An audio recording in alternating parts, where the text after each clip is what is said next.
নমস্কার, আমি শান্তনা দাস, ইলেকট্রিশিয়ান ডিপার্টমেন্টের ইনস্ট্রাক্টর। আজকে আমাদের টপিক হলো পাওয়ার সিস্টেমের ট্রান্সমিশন অ্যান্ড ডিস্ট্রিবিউশন সিস্টেম। তো ফার্স্টে আমরা জেনে নিই ট্রান্সমিশন সিস্টেমটা কী। তো ট্রান্সমিশন কথাটা এসছে ট্রান্সমিট কথাটা থেকে। তো যেটা দ্বারা আমরা বুঝতে পারি, এটা আমরা বুঝতেই পারছি যে এটা একটা পাওয়ার সিস্টেমের একটা অন্যতম একটা অঙ্গ, অন্যতম একটা ধরন, অন্যতম একটা ওয়ে। তো যেটার দ্বারা আমরা ইলেকট্রিসিটিটা পাই নিজেদের কাছে পৌঁছানোর আগে, অর্থাৎ কনজিউমারদের কাছে পৌঁছানোর আগে দুটো পদ্ধতি, দুটো সিস্টেমের মাধ্যমে আমাদের কাছে এসে পৌঁছয় ইলেকট্রিসিটি।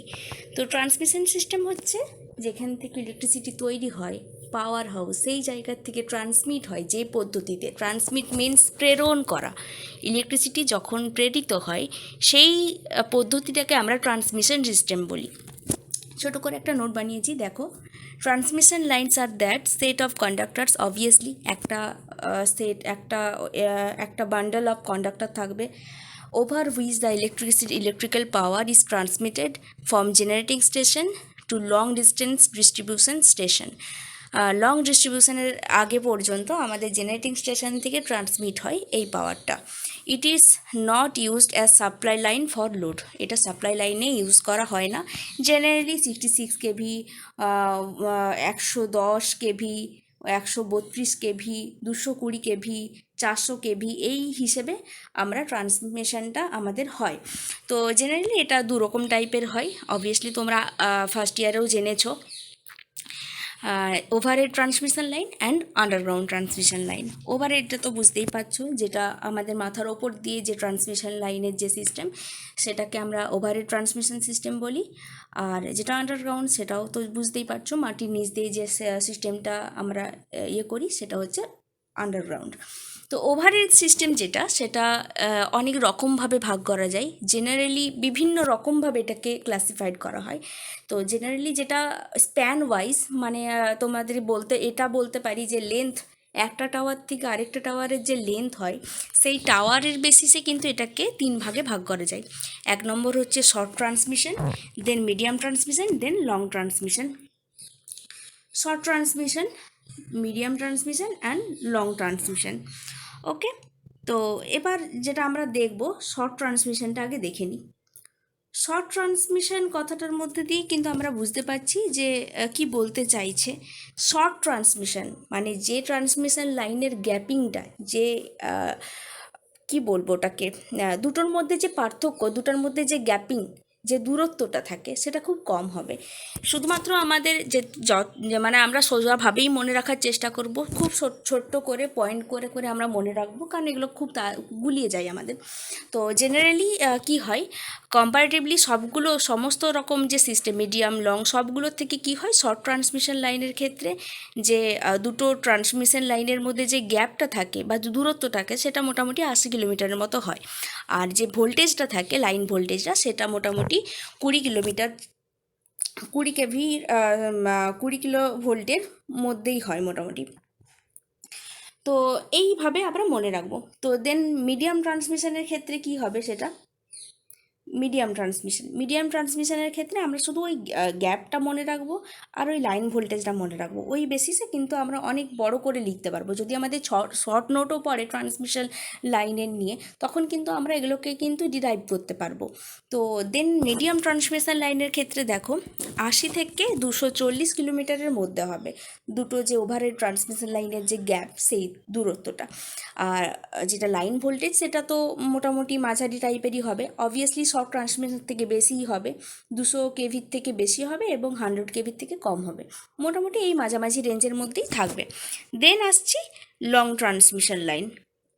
লং ট্রান্সমিশনটা দেখো, এক্ষেত্রে কি না, এক্ষেত্রে যে গ্যাপটা থাকে একটা ট্রান্সমিশন লাইন থেকে আরেকটা ট্রান্সমিশন মাঝে যে গ্যাপটা, সেটা মোটামুটি হয় 240 কিলোমিটারেরও বেশি।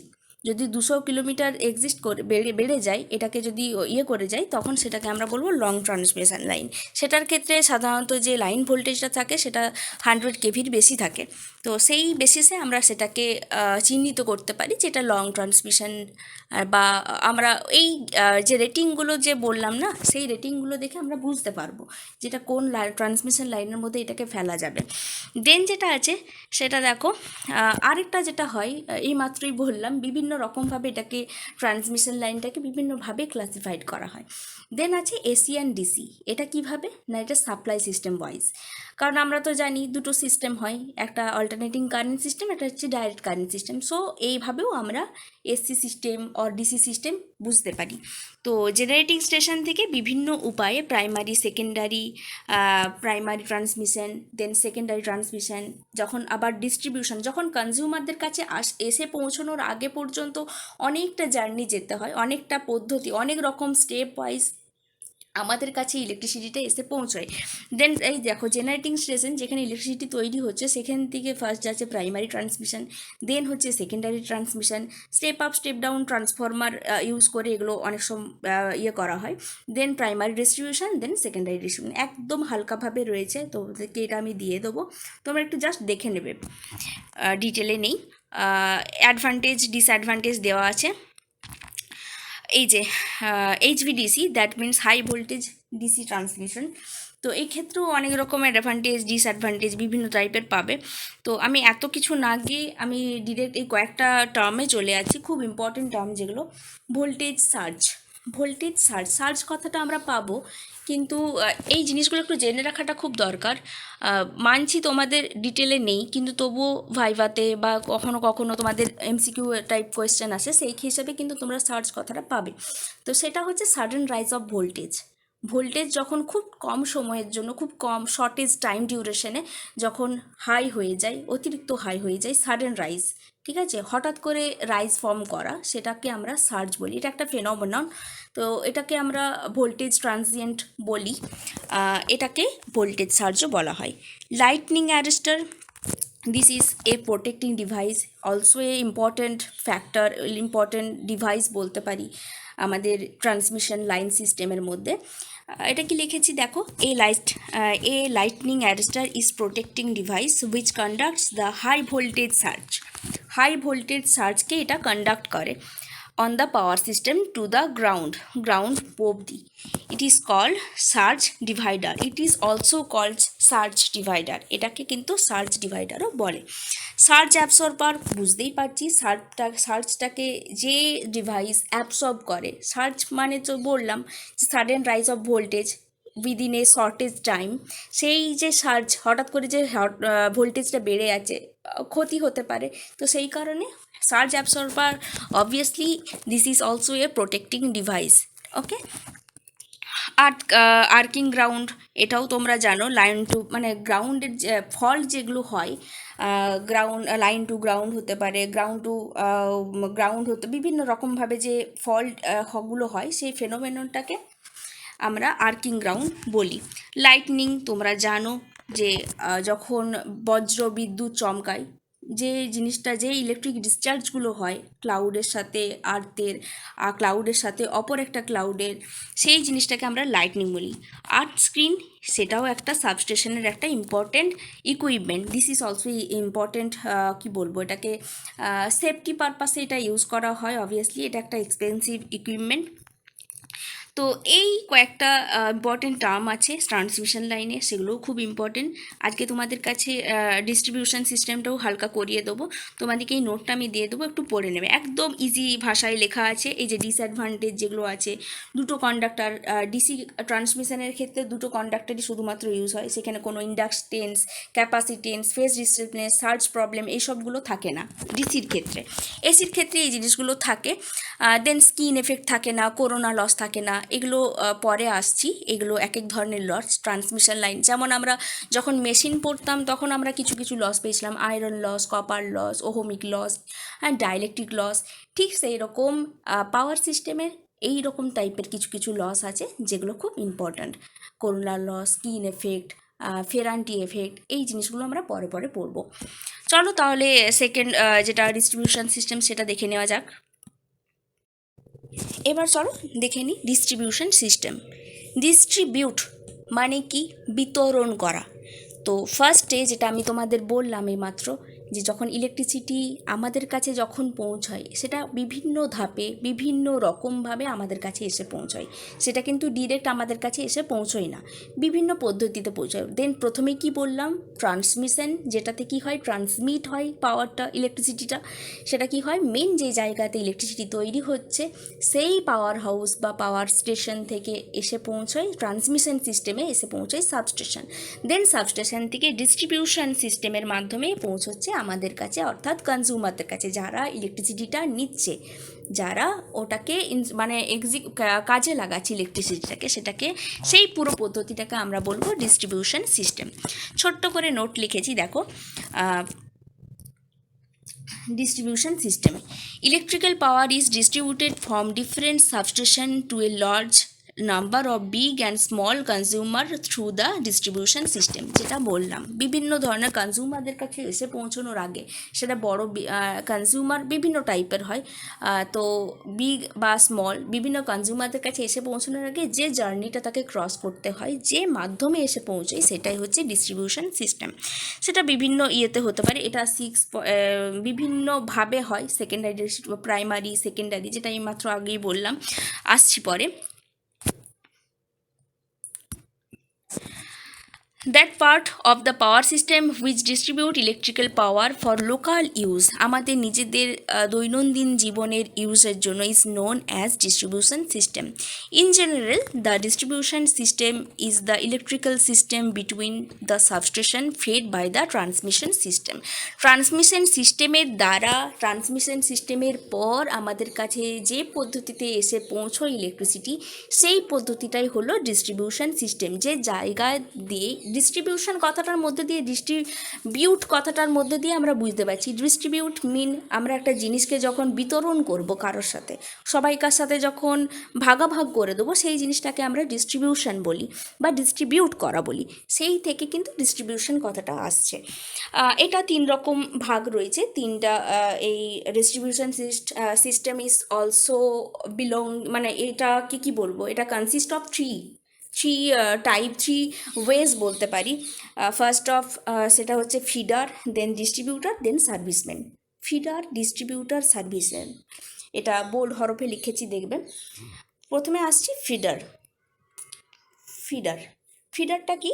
এ feeder is a conductor, obviously এগুলো কিন্তু প্রত্যেকটাই কিন্তু এক একটা করে conductor which connects the substation, যেটা কিনা সাবস্টেশনের সাথে কানেক্টেড থাকে, or লোকেসাইজড generating station to the area where power is to be distributed, যেখান থেকে ডিস্ট্রিবিউশনটা সংঘটিত হয়। Generally no tapping are taken from the feeder, that current in it remain the same throughout, যেখান থেকে ফিডারের পদ্ধতিতে, ফিডারের মাধ্যমে এটা ছড়িয়ে পড়ে, মানে বাকি যে পরের যেটা কথাগুলো বললাম, ডিস্ট্রিবিউটার, সাবভিসমেন, এগুলোতে ছড়িয়ে যায়। কিভাবে হয় তোমাদের ছবিটা দেখলে তোমরা একটু ভালোভাবে ক্লিয়ারলি বুঝতে পারবে। দেন আছি ডিস্ট্রিবিউটার হচ্ছে ফিডারের পরের অংশ, বা ফিডারের পরে যে কন্ডাক্টরগুলো ইউজ হয়, যেগুলো কিনা ট্যাপিং করে ইয়ে করা হয়, কনজিউমার পর্যন্ত সাপ্লাইড হয় ইলেকট্রিসিটি, সেটাকে বলবো ডিস্ট্রিবিউটার, যেটা আসল ডিস্ট্রিবিউশন প্রসেসটা চালায়। ঠিক আছে, তো এক্ষেত্রে ফিগারটা বলা আছে ABBCD, তো ফিগারটাকে দেখে নাও, এটা তোমাদের ড্রয়িংয়ে রয়েছে, খুব ইম্পর্ট্যান্ট একটা ফিগার। মাঝে দেখো এস লেখা আছে না, ইয়ে কালারের, পিঙ্ক কালারের, deep pink, S, that means substation থেকে কনজিউমারদের কাছে পৌঁছে যাওয়ার যে জার্নি, সেটাকে আমরা ডিস্ট্রিবিউশন সিস্টেম বলছি। সো এসের পর দেখো ফিডার লেখা আছে, এটাকে আমরা একটা গ্রাফ করে নিয়েছি, একটা ফিগার আউট করেছি, যাতে করে আমাদের বুঝতে সুবিধা হয়। চারদিকে দেখো এসের থেকে এদিকে একটা, ডান দিকে, বাঁ দিকে, নিচের দিকে একটা করে ফিডার করে লেখা আছে, এগুলো হচ্ছে কন্ডাক্টর। আবার এই যে জিনিসটা দেখেছো, একটা চৌকোকার একটা জিনিস দেখতে পাচ্ছ, ABCD, তো দ্যাট মিনস ABBCCDDA, এগুলো হচ্ছে চারটা বাহু। এই চারটা বাহু হলো, যদি এই ফিগারটা অনুযায়ী আমরা ডিস্ট্রিবিউশন সিস্টেমটাকে মানে বোঝাতে চাই, ডেসক্রাইব করতে চাই, তাহলে আমরা এটাকে বলবো, এই চারটা বাহুকে বলবো ডিস্ট্রিবিউটার। ক্লিয়ার? এই যে ABBCCDDA, এগুলো হচ্ছে ডিস্ট্রিবিউটার, যেগুলো কিনা সাবস্টেশন এবং যে ডিস্ট্রিবিউটার থাকছে, এই দুটোর মাঝে যে সংযোগ স্থাপন করছে, সেগুলো হচ্ছে ফিডারের মাধ্যমে ইলেকট্রিসিটি সাবস্টেশন থেকে ডিস্ট্রিবিউটারে এসে পৌঁছচ্ছে। ক্লিয়ার?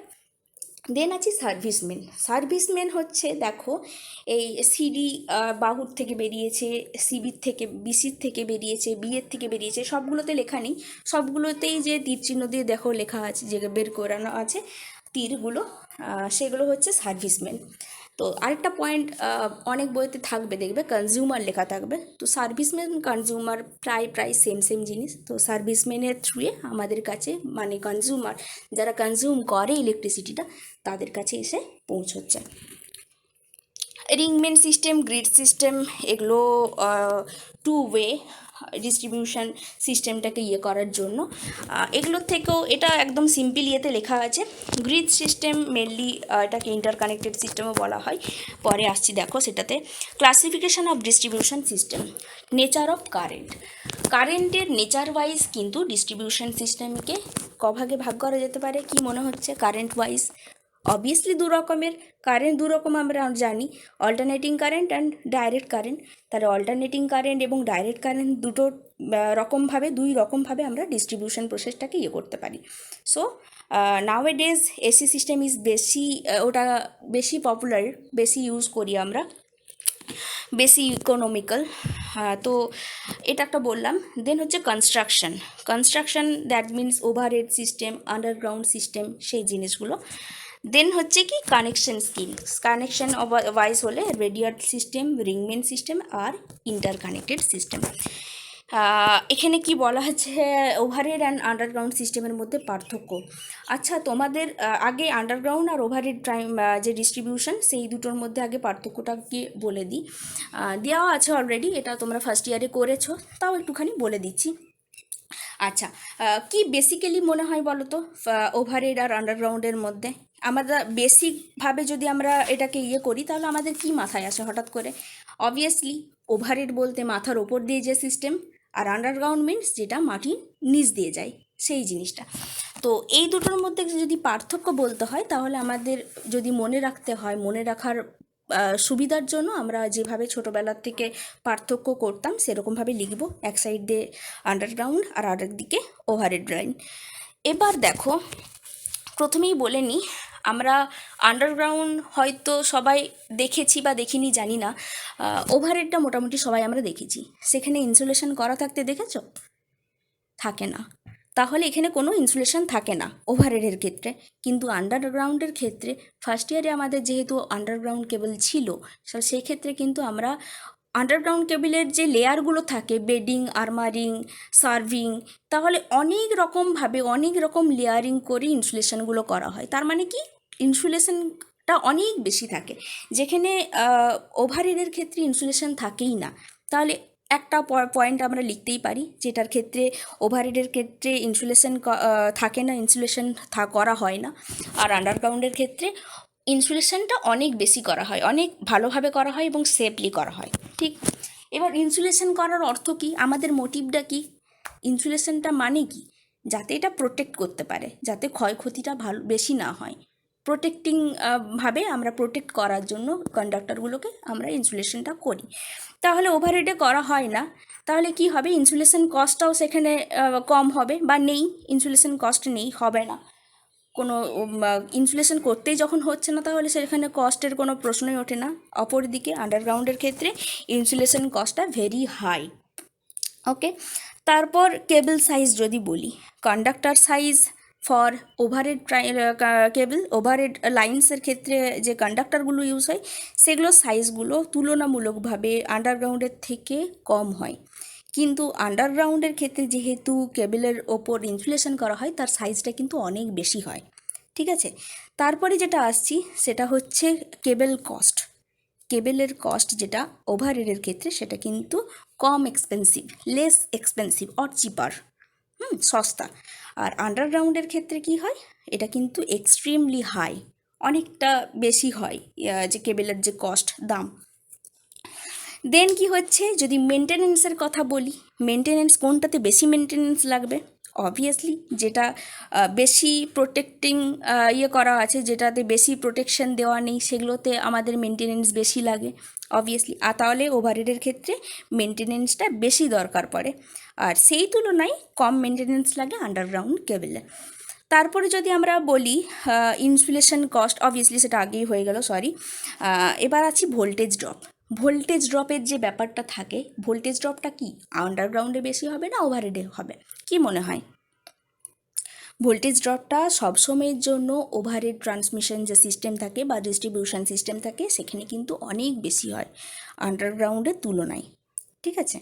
আর অন্যদিকে যদি অ্যাক্সিডেন্ট হ্যাপেন বলি, যদি যে সমস্ত হ্যাজার্ডগুলো দেখা যায় সেগুলো কিন্তু ওভারহেডের ক্ষেত্রে বেশি পসিবিলিটি থাকে, কারণ সেক্ষেত্রে কি হয়, অনেক কিছুর সাথে মোকাবিলা করতে হয় কন্ডাক্টরগুলোকে, উপরন্তু কন্ডাক্টরগুলোতে ইনসুলেশন করা বেশি থাকে না, তো সেই কারণে অ্যাক্সিডেন্টের যে সম্ভাবনাটা সেটা কিন্তু ওভারহেডের ক্ষেত্রে বেশি হয়, আন্ডারগ্রাউন্ডের ক্ষেত্রে হয় না। তো তোমাদের টাস্ক রইল এই দুটো জিনিস, এই পার্থক্যগুলো, এগুলো কিন্তু তোমাদেরকে নিজেদেরকে খাতায় লিখতে হবে। নিজেদের মতো করে লিখবে, সবসময় বই দেখে লেখা, বই দেখে পড়া এগুলো করো না, নিজেরা কম্পেয়ার করতে শিখবে, কম্পেয়ার করে তবে লিখবে, ঠিক আছে। এই নোটগুলো অলরেডি তোমাদেরকে আমি পড়িয়েছিলাম, আবারও দেবো, গ্রুপেও দিয়ে দেবো, দেখে নেবে। তো এগুলো হচ্ছে আমাদের ডিস্ট্রিবিউশন সিস্টেম 1 পার্ট 2টা পরের দিন করাবো। Thank you.